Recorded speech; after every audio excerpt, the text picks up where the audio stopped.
Pagka-type mo, tapos ginost ka, yung hindi na talaga nagparamdam. Sinabi mo, oh, take it or leave it ha. Pero pinili leave it, umalis talaga siya. Straight lang yung mukha mo. Oh, papahalata sa kanya. Ha? Okay. Chine-check mo yung message nyo, talagang hindi nag-reply. Talaga yun na talaga yung huling usap nyo. Sakit na sakit ka. Huwag kang magiging marupok. Tandaan mo yan, huwag kang magiging marupok kahit gano'n mo pa siya ka-type. Dapat meron kang ability to let go.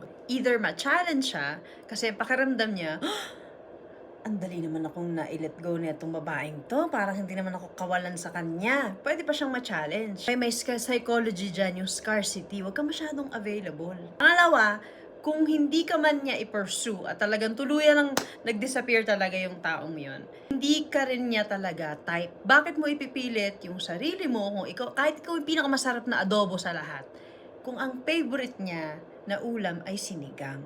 'Di ba? Hindi ka magiging sinigang. Pero itapat mo yung sarili mo sa adobo.